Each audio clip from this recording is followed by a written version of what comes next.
¿Alguna vez te pusiste a pensar que una persona puede llegar a creer algo falso simplemente porque lo escucha una y otra vez? Parece raro, pero pasó muchas veces en la historia, y uno de los casos más conocidos fue el de la Alemania nazi, donde la propaganda tuvo un papel muy importante para que millones de personas apoyaran o aceptaran las ideas de Hitler. De hecho, Hitler decía que la propaganda no tenía que buscar la verdad, sino convencer a las masas y servir una causa política.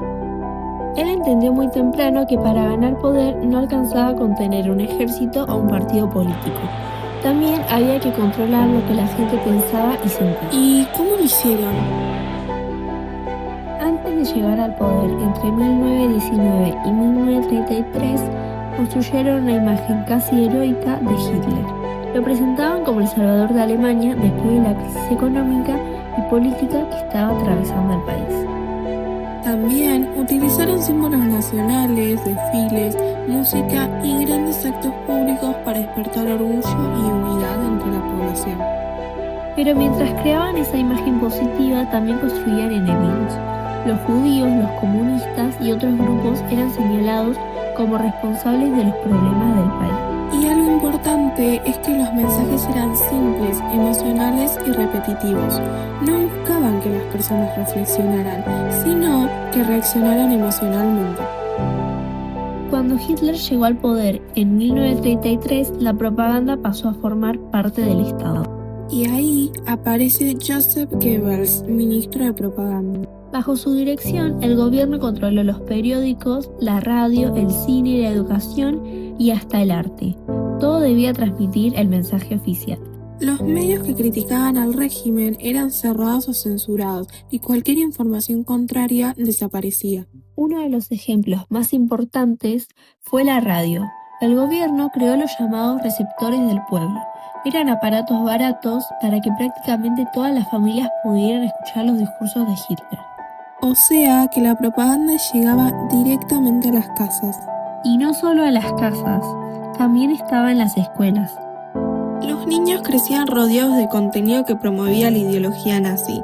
Desde los libros hasta las actividades escolares transmitían las mismas ideas.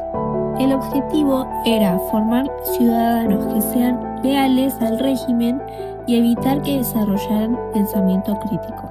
Durante la Segunda Guerra Mundial, la propaganda se volvió todavía más agresiva. Los nazis presentaban a Alemania como una víctima rodeada de enemigos y justificaban la guerra como una misión necesaria para proteger al país. Además, deshumanizaban a los grupos perseguidos, especialmente a los judíos. En afiches, películas y publicaciones se los mostraba como una amenaza o incluso como una plaga. Eso hizo que muchas personas aceptaran o ignoraran la discriminación y la violencia.